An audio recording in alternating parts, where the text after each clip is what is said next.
Now let's see what's going on. Let's see if we got it.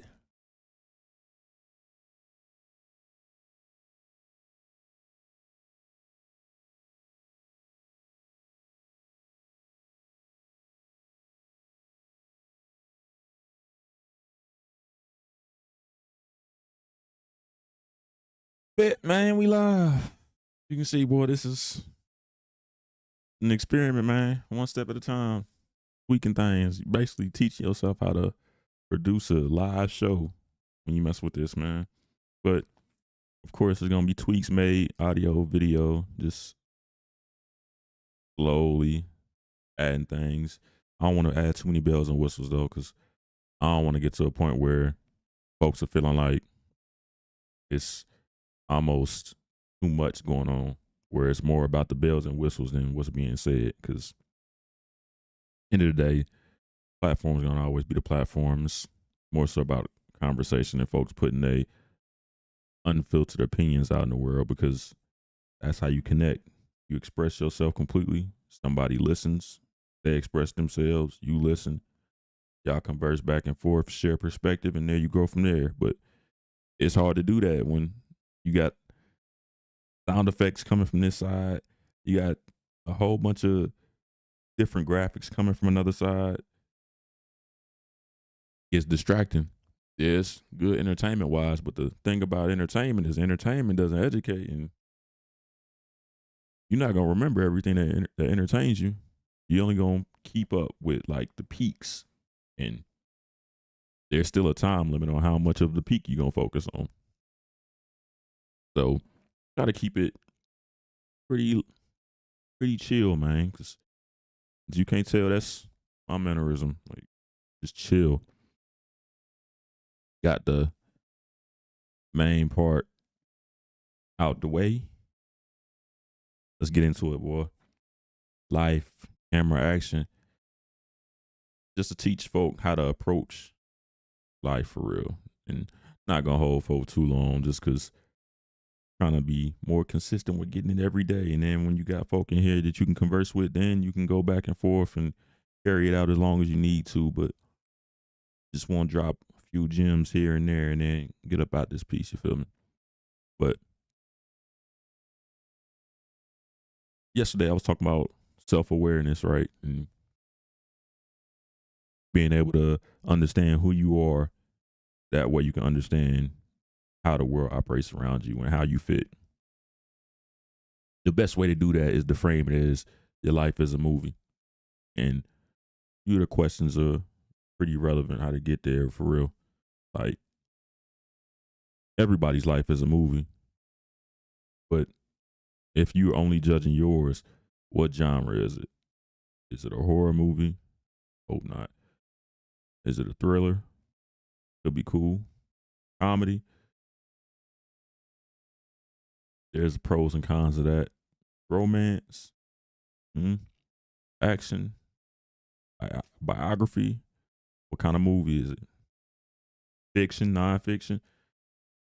Yeesh. Figure out what genre your movie's supposed to be, and that pretty much frames your approach to everything in life. And once you get past that, would you watch it?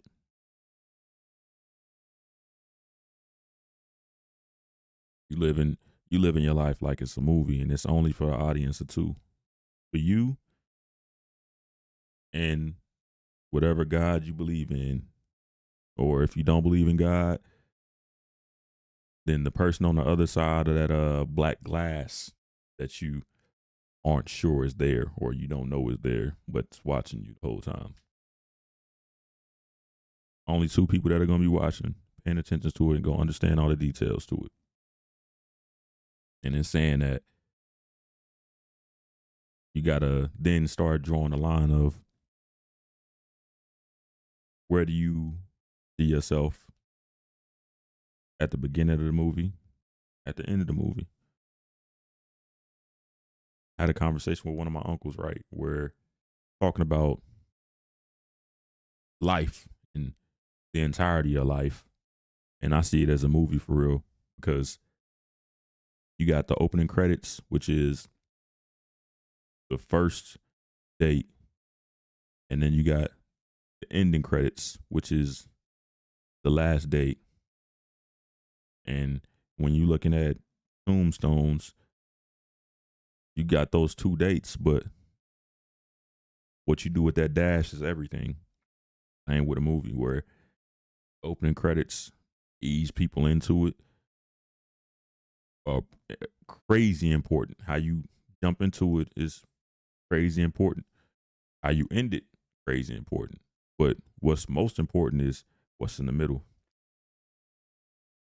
And that's the part folks got to focus on. But getting past that, right? The real conversation comes from, remember, the only two folk that are going to be tuned into your movie are yourself and, you feel me? So, with that being the case, here's where things get uncomfortable for folk because got to get more comfortable telling people you not that important, bro. A lot of our issues that pop up in society is folks have an overinflated ego or a sense of self-worth where they feel like they are more important than somebody else. Whole time you are not the protagonist or the main character in anybody else's movie, just yours. But you'll meet folk who think that they're the most important character in any movie they in. Doesn't matter whose movie, what movie it is. The fact that I'm here means that this is my movie. In Hollywood, that's the type of shit to get you fired. Same thing should happen in real life. You coming in here, you not playing your role. You trying to replace me in my movie about me. You got to go. That's the only thing that makes sense. You got to get the fuck up out of here. Cool. But more people gonna have to say that because until you understand that situation or until somebody makes it known to you that that's the situation, folks are gonna be real comfortable just walking around like, hey, I'm the star of everything. Nah, brother. You got to kick rocks. You got to go. Know your, as The Rock used to say, know your role. Shut your mouth. Shout out to The Rock. But that's real talk. There are literally folk who walk around and the minute they meet you, they think, hey, now that you've met me, everything that you do needs to revolve around me. If it involves me, I need to be put first. And I've had conversations with women who had friend groups like this where I had friends where they acted like I was their man and I was supposed to take care of this, and that for them. And they were entitled to this. That's the word, the entitlement. That's that movie star feeling, that overinflated ego entitlement. Because I value myself to this level, you need to value me to the same. That ain't how life work, bro. Like, you have to have a crazy delusional level of audacity to expect people to put you before every other thing in their life. And that phrase right there, that statement right there, that leans itself towards dating too. You're delusional as hell if you expect somebody to put you before their responsibilities and themselves. That ain't how life works. That ain't how it work at all. Because then what they left with if you gone? They still here, you gone. Imagine shooting a movie and you can't complete the movie because your star actor just got up and left. Ain't how it work. So with my approach to situations like that, right? Don't want to be the main character in nobody's movie. The main part about socializing and collaborating and networking with folk is interacting with them, getting the details on whatever they got going on, and learning your role. What is my role in this person's movie? At best, you're a co-star. At best. At worst, you're a fill-in. You ever watch a movie and there's a crowd walking past and there's a dude with an orange backpack and a green hat that you got to pause the movie to see because he's hidden in a crowd of 50 people. He just standing right there. Sometimes that's you. Sometimes you just got to be not even a face in the crowd. You just got to be a head in the crowd. This motherfucker was somewhere I was at one time in my life and be fine with it. I like to consider myself like somebody who thrives in finding a role and then just playing the fuck out that role, whatever the role is. Got a Samuel L. Jackson mind state. I can't think of too many movies where Samuel L. Jackson was ever the main character of the movie. Most of the movies I remember him from, he was a supporting actor, but did the role so well. You was just like, bro, that was his movie. That's the kind of approach folks should take when it comes to interacting with people. And that's the approach I like to take, or try to. None of us are perfect, but trying to get there. Because you can get no bigger compliment than that. This individual got this role and they played it to the best of their ability so well that they always remember. It's similar to when you got a girlfriend you dated, but she had such an impact that every time you come around family, they ask you about that one girl that was 6 girls ago. Like that. Or left such an imprint that I'm going to always remember you with that person or that person with you. So they're always going to be relevant. Sam Jackson style, man. Because one of my favorite movies all time, Django. If you think about it, that man was like the 10th most, I won't say relevant, but when it comes to screen time, he probably was on the screen for maybe like, he was number 10 when it came to who was on the screen the longest. Or he was far down the list. There were a bunch of people that were in the movie longer than him. But didn't matter. Everybody who's ever seen Coming to America remembers that he tried to rob the McDowells. What was that, like 3 minutes of the movie? One of the greatest 3 minutes you ever see.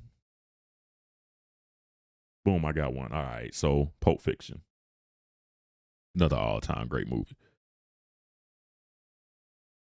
He's one of the main characters, but he's not at the same time because there's like 8 main characters. But the fact that he did his job so well, you remember him like what? Like, yeah, that was his movie.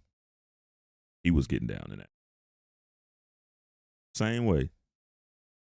So being the best friend possible, being the best spouse possible, being the best child possible, the best mentor, the best acquaintance, the best stranger, the best face in the crowd. Just knowing your role and playing that role goes a long way. Because again, being a part of that support system, man, folks are gonna feel it. I was in a crowd and everybody was positive. Even if they don't remember you specifically or anything that you did specifically, just the fact that there was nothing but positive energy in the room or in the area that I was in, and you contributed to that, goes a long way. And folk got to do that, man. We got to get back to that where, again, one of the issues we have in life is when folks didn't stand on something when they saw it was an issue the first time, it became okay because precedence has been set. So now when I do it the next time, you can't say nothing because why you let me do it the first time? Or so on and so forth. This is my 10th time doing this and you ain't never said nothing. Once you start giving folk an inch, after a while, that inch turns into a kilometer. It goes crazy. There's so much space now that the bar is so far, and what you willing to stand up for doesn't even matter. Because you can't stand up for bigger issues if you didn't stand up for the little issues that accumulated to make the big issue. You got to do your part. You got to stand on business at all times. So when you trying to be the best, whatever the role is, you got to be doing that at all times. You can't just wake up one day, man, I'm not gonna do it. I'm gonna be present because we gotta interact. We're going to interact with each other, but I'm just not gonna do it well. Why? Laziness, ego. Like there's no explanation that you can give that could try to bring sense to, yeah, I could have been, but I chose not to be. Especially when it's something that's not really taxing or it takes a lot of effort. Being a good person is easy. Being supportive is easy. A lot of times, support is just passing along a good word. You rarely interact with Asian folk out and about, but you've never seen a commercial for, heard, seen, saw one shot, been around one while they was being recorded, a commercial for a Chinese restaurant, but they doing business. And a lot of times Asian people eating in the restaurants. Same with Hispanics. You'll see a lot of Hispanic people eating in Hispanic restaurants. They can cook it at home, but got the opportunity to support, why not? Easy work, man. It's don't want to say common sense, but it's relatively simple. It's low effort. Like it doesn't even take extensive planning. You can just get in there and do it.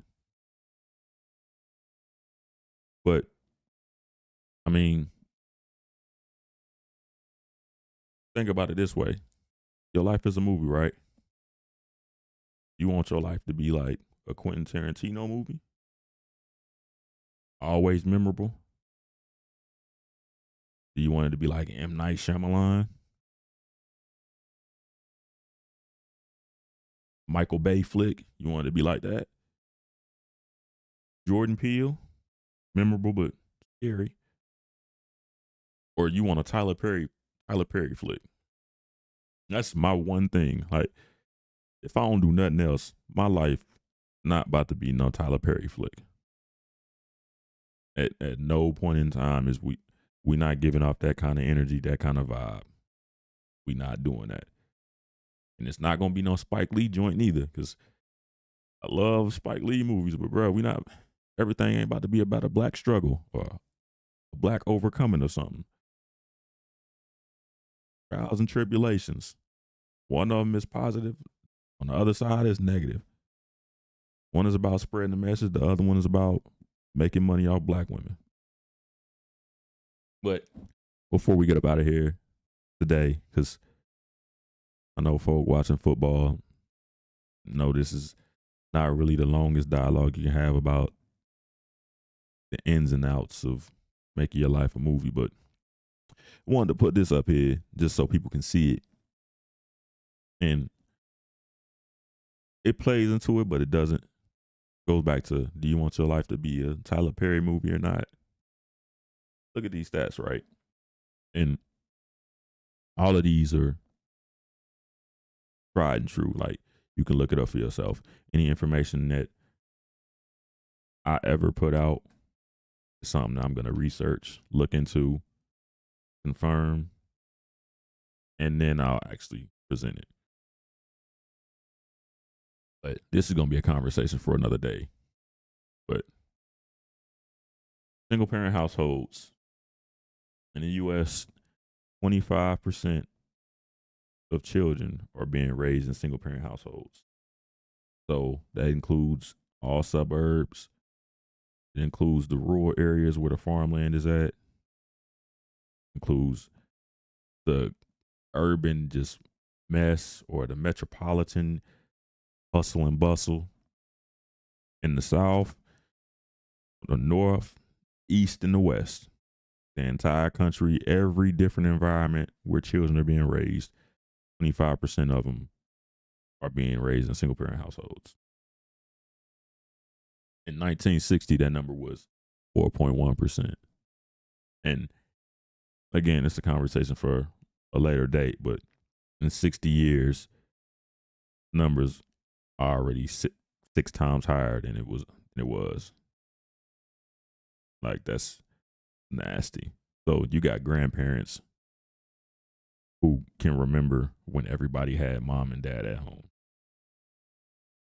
And then like the rest of the world right now, that number is at 7%. Again, you can look this up. And the number's at 25%, but that's not to say that everybody's at 25%.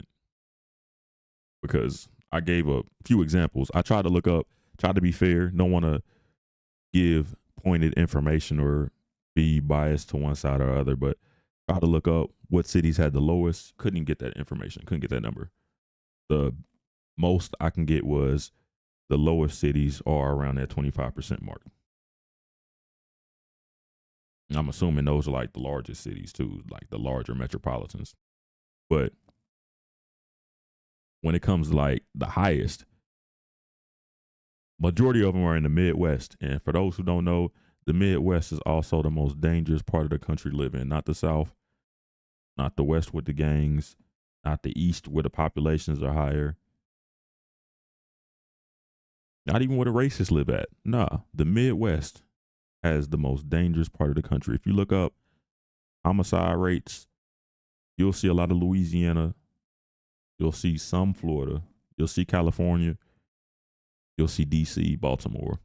But I want to say 60% are like the top 50 cities or like the top 30 cities that be in the Midwest, whether it be Dayton, Gary, Chicago, Akron, Cincinnati, Columbus, Louisville, Indianapolis, Detroit. Majority of them are going to be in the Midwest. St. Louis is always bad. But the highest, the city with the most, like I didn't think this was real, honestly. That in Cleveland, Ohio, 73.3% of children are being raised in a single parent household. So 3/4, almost 3 out of 4 kids raised in a single parent household in Cleveland.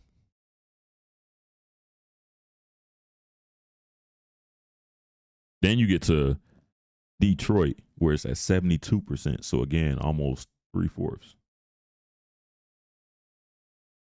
And then if you talk about in terms of like resume and the aura behind the city, you would assume Memphis would be worse because you hear the love from Memphis, but you also hear about the danger of Memphis. Excuse me. Memphis at 63%. So more than half of the kids are being raised in a single parent household. And those are the highest. Those numbers are crazy. Crazy. Not only because, I mean, they single. It's not like these people are single and just isolating. These people are single and dating. And what's crazier than that, if you have no idea on what the socioeconomic path of a child raised in a single parent household is, you should Google that. Because the percentages drop so drastically from your child being raised in both their parents, 2-parent household with their parents, compared to being raised in a single parent household with just a single mom or just a single dad. These folk don't like to cast aspersions, but we're going to be real. It's no cap. They put their children at a disadvantage. They're not going to admit that they put their children at a disadvantage. A lot of the kids are going to repeat the same decisions that they did. And that's how you end up with society being in the direction it's in right now. Because to keep following the rabbit hole, the most infectious mindset that anybody could have is I don't give a fuck. To not care, that is the most infectious mindset that you can have. Folks will follow that mindset because they can't be moved. Criticism doesn't hurt. People's opinions and perspectives do not impact them. So I want to be like that. So that 25% of people can be influencing the 100%. And in the city where it's 73% of them, you in the minority if you got both your parents. Human instinct is you want to be like the crowd. You want to fit in. You want to be accepted. So what you think is going to happen? You need both parents in order to raise children. But we're not going to get into that, man. That's going to be another episode for another day because I'm going to say a lot of shit that people don't like, but needs to be said. A lot of things where people are biting their tongue or saying it ain't none of my business. And I'm going to say it because we on the same earth, habitating the same space. Bad decisions you make are going to impact me and they're going to impact the people around you. Somebody got to say the shit. Can't worry about the consequences. Worry about the consequences later, but somebody got to get the truth out because then you can deal with everything after that. But story time, right? Talking about life being a movie. Right now, my shit's a comedy, bro. Like, for one, I usually eat before I get on here. Right? If you see me a little gassy, a little bit, burping a little bit, trying to hold it down, digest it, man. So I got to start timing that out better. So I'm trying to figure out what I'm going to eat. I done went to the gym. I'm still in my gym clothes, matter of fact. Long day. I went to the gym, trying to figure out what I'm going to eat. I'm like, pizza, tacos. Pizza, tacos. I'm looking up tacos. Man, ain't none of the taco spots around me. Close. I got some ish to do. Bet pizza it is. So order the pizza, right? I should have known this was a sign. 5 minutes later, I get a call from the spot. All right, so it says that you wanted it done this way, but what that mean? I'm like, red flag. Y'all designed the website. I just followed the prompts and did what I was supposed to do to get my you dig put together. And you don't understand it. I bet. Look, here's what I want, lady. I want the whole pizza to be the same. All the toppings the same on both sides. One side of the pizza though, no cheese. That's it. Just all the toppings is the same. Just don't put no cheese on half of it. Square cut. Party cut that thing. Do it right. But show. She hung up the phone. Like, I bet cool. I hop up, run to the stove, grab me some water and a few other things around the house. I slide to the pizza spot, right? Grab the pizza, didn't look at it. Grab the garlic knots. At it. Drop them in the car. Damn, I need more stuff. So run back in the stove. They both in the same plaza. I done grabbed the rest of the things from the stove.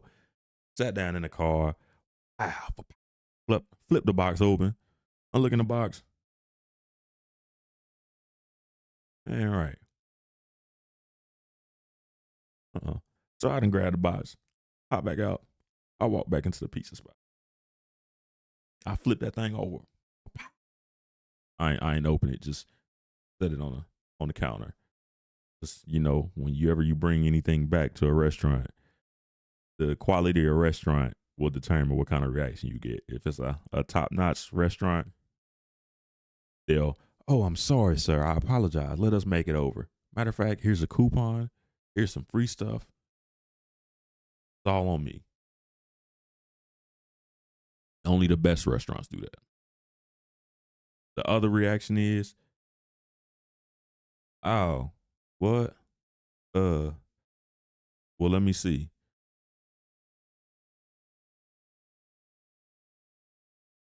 You like, all right, sir. Well, what's the problem? All right. So I done ordered a veggie lover pizza. I already came with like mushrooms, onion, bell pepper, and olives. Like, all right, bet cool. I need you to add some banana pepper on that thing. Throw some beef on that thing. And I need you to double up the beef pepperoni. Folks who ain't never had beef pepperoni, that shit good. But I don't want one layer. Nah, I need you to double it up. Need twice the pepperoni on that thing. Get me right.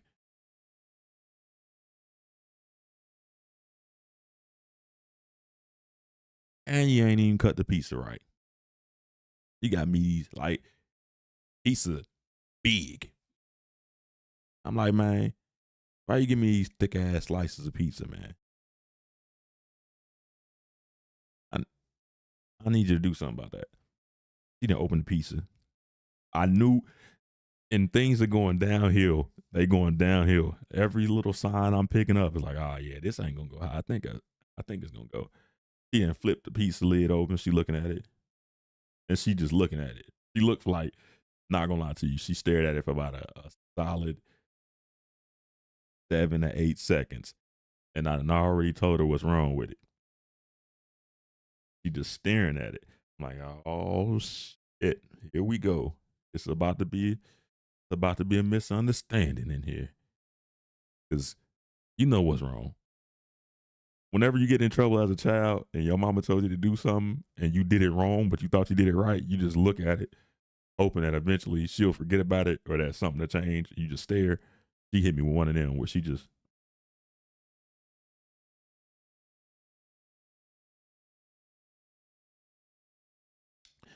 one of the guys,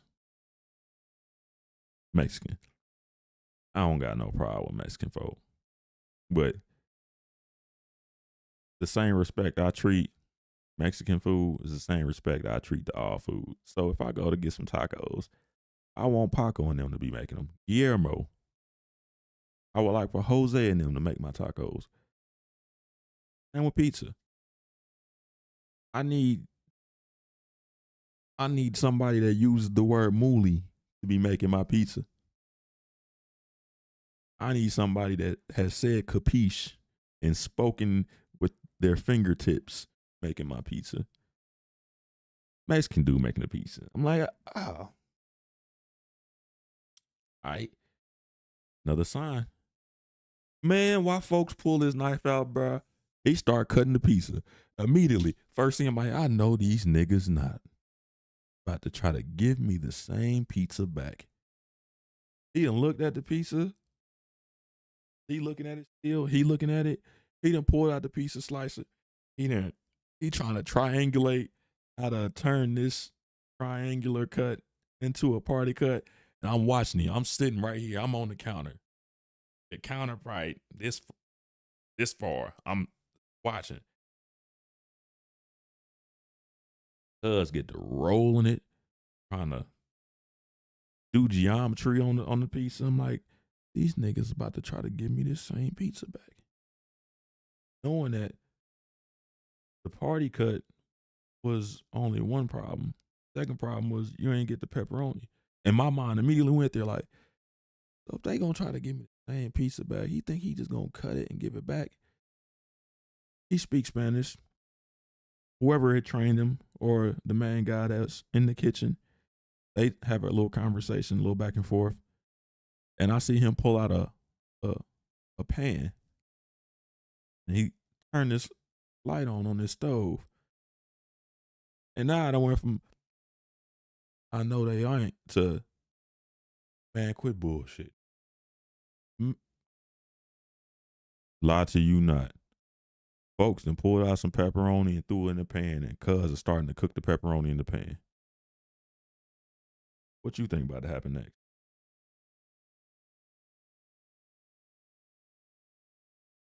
And I'm sitting here, I'm befuddled. I'm taken aback.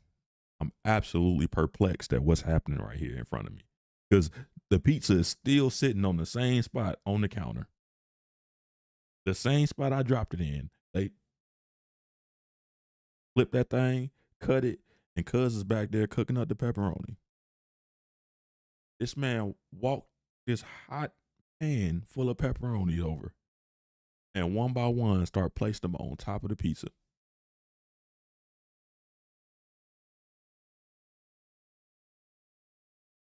I done walked back from the counter. I'm just staring at them.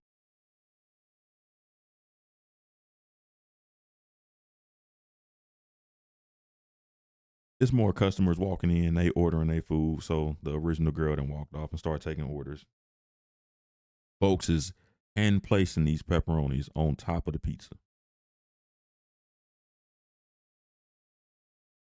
And what makes it worse is that the pepperoni was the very first thing that they put on the pizza. So it's at the bottom underneath everything else. It's dough, sauce, pepperoni, a bunch of toppings. And on this side is cheese on top of it. And this man is one by one placing pepperoni on top of the pizza.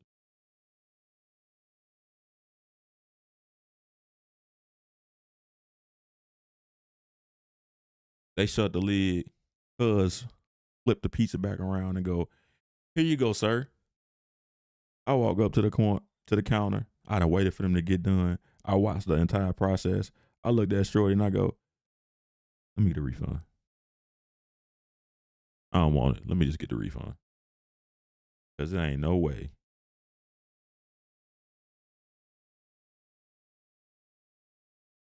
My life got to be a comedy, man. See y'all tomorrow. Yeah.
Yeah.